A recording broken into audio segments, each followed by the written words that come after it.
নমস্কাৰ প্ৰতিগৰাকী দৰ্শকক সুপ্ৰভাত জনাইছো আৰু ইছলাম ধৰ্মাৱলম্বী লোকলৈ আজি পবিত্ৰ ঈদ উল ফিতৰৰ শুভেচ্ছা জ্ঞাপন কৰিছো। আজি চ'ত মাহৰ 17 তাৰিখ সোমবাৰ আৰু ইংৰাজীৰ 31 মাৰ্চ। তিনিখনকৈ বাতৰি কাকত অসমীয়া প্ৰতিদিন, দৈনিক অসম আৰু আমাৰ অসম বাতৰি কাকতৰ শিৰোনাম জনাবলৈ চেষ্টা কৰিম। এই মুহূৰ্তত আপোনালোকক অসমীয়া প্ৰতিদিন বাতৰি কাকতখনৰ শিৰোনাম মুখ্য শিৰোনাম এটা আছে। সেই শিৰোনামটো হৈছে এটা গুৰুত্বপূৰ্ণ খবৰ। ঐতিহ্যপূৰ্ণ মহাফেজ খানা ভাঙি চুৰমাৰ কৰি দিলে প্ৰশাসনে। এখন সাধাৰণ উদ্যান নিৰ্মাণৰ বাবেই বুলডোজাৰ লগাই নিশাৰ ভিতৰতে নিচিহ্ন কৰিলে পাণবজাৰৰ ইতিহাস প্ৰসিদ্ধ গৃহ। আন এটা খবৰ এই মুহূৰ্তত জনাবলৈ চেষ্টা কৰিছোঁ। নাগপুৰত একেখন মঞ্চত নৰেন্দ্ৰ মোদী, মোহন ভাগৱত। প্ৰধানমন্ত্ৰী হোৱাৰ পিছত প্ৰথমবাৰৰ বাবে RSSৰ মুখ্য কাৰ্যালয়ত প্ৰধানমন্ত্ৰী নৰেন্দ্ৰ মোদী। আন এটা খবৰ এই মুহূৰ্তত কটকৰ ৰেল দুৰ্ঘটনা, বহু ৰেলৰ চলাচল ব্যাহত হৈ পৰিছে। গুৱাহাটীমুখী কামাখ্যা বেংগালুৰু ছুপাৰফাষ্ট এক্সপ্ৰেছ লাইনচ্যুত হৈছে, এজনৰ মৃত্যু হৈছে আৰু অসমৰো প্ৰায় 280 গৰাকী যাত্ৰী তাত আবদ্ধ হৈ আছিল আৰু তেওঁলোকক বিশেষ ৰেলেৰে অসমলৈ লৈ অনা হৈছে। আৰু গুৰুত্বপূৰ্ণ খবৰ আছে ইয়াত আপোনালোকক জনাবলৈ চেষ্টা কৰিছোঁ। সাংবাদিকৰ সুৰক্ষা এপেক বেংকৰ কেলেংকাৰী সন্দৰ্ভত মোদীলৈ এতিয়া পত্ৰ প্ৰেৰণ কৰিছে সাংসদ গৌৰৱ গগৈ। সাংবাদিকৰ যিটো বিষয় সেয়া প্ৰধানমন্ত্ৰী নৰেন্দ্ৰ মোদীলৈকে গৈ পাইছে, যি পত্ৰ গৌৰৱ গগৈয়ে প্ৰধানমন্ত্ৰী মোদীলৈ লিখিছে। আৰু এটা খবৰ, এটা গুৰুত্বপূৰ্ণ খবৰ আছে। হিমন্ত বিশ্ব শৰ্মা অধ্যক্ষ হৈ থকা কালতে বাজাজে সৰকাই নিছিল 60 কোটি টকা। গুৰুত্বপূৰ্ণ, এই অসমীয়া প্ৰতিদিন বাতৰি কাকতখনৰ গুৰুত্বপূৰ্ণ শিৰোনাম।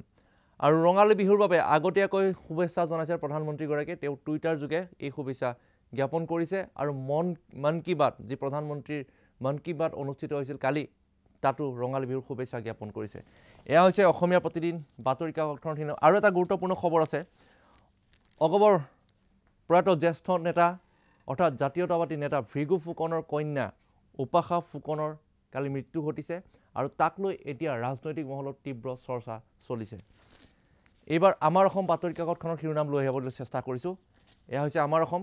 কামাখ্যা এক্সপ্ৰেছ লাইনচ্যুত হৈছে, যাত্ৰী নিহত, অসমমুখী কেইবাজনো আহত হৈছে। অৰ্থাৎ অসমমুখী কেইবাগৰাকী অসমৰ যাত্ৰী এই দুৰ্ঘটনাটোত আঘাতপ্ৰাপ্ত হৈছে। এইবাৰ আপোনালোকক আমাৰ অসম বাতৰি কাকতখনৰ শিৰোনাম জনাবলৈ চেষ্টা কৰিম। আমাৰ অসম বাতৰি কাকতখনত কামাখ্যা এক্সপ্ৰেছৰ যি দুৰ্ঘটনাগ্ৰস্ত হৈছিল তাৰ খবৰ মুখ্য শিৰোনাম হিচাপে দখল কৰিছে। কামাখ্যা এক্সপ্ৰেছ লাইনচ্যুত, যাত্ৰী নিহত, অসমমুখী কেইবাজনো আহত হৈছে। অৰ্থাৎ 280 গৰাকী অসমৰ যাত্ৰীৰ ভিতৰত বহুকেইগৰাকী আহত হৈছে, তাৰ খবৰ লাভ কৰা হৈছে।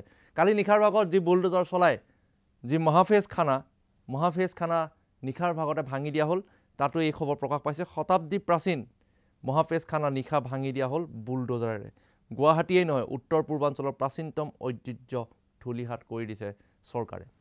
আন এটা খবৰ, জেলেনস্কিৰ মৃত্যু ঘোষণাৰ পাছতেই প্ৰচণ্ড বিস্ফোৰণত পুটিনৰ ব্যক্তিগত লিমজিন চুৰমাৰ কৰি দিয়া হৈছে। ৰাছিয়া ইউক্ৰেইনৰ যুদ্ধ পুনৰবাৰ তুংগত উঠিছে। আন এটা খবৰ এই মুহূৰ্তত লৈ অহাৰ চেষ্টা কৰিছোঁ আমাৰ অসম বাতৰি কাকতখনৰ। দিলৱাৰ মহবুবুল আগত থাকে, আমাৰবিলাক পিছত থাকে, সেইবাবে অসমীয়া জাতিটো এদিন এনেকৈ নোহোৱা হ'ব বা অসমীয়া জাতিৰ এনেকুৱা এটা অৱস্থা হ'ব। মুখ্যমন্ত্ৰীগৰাকীয়ে কালি কৈছে যে আমাৰবিলাক পিছত থাকে, মুখ্যমন্ত্ৰীগৰাকীয়ে কৈছে। অৰ্থাৎ দিলৱাৰ হুছেইন, মহবুবুল হকৰ খবৰহে বেছিকৈ প্ৰকাশ পাই থাকে, সেয়া এক মন্তব্য। কালি এটা নষ্টালজিক হৈ মুখ্যমন্ত্ৰীগৰাকীয়ে এটা পোষ্ট কৰিছিলে ফেচবুকত।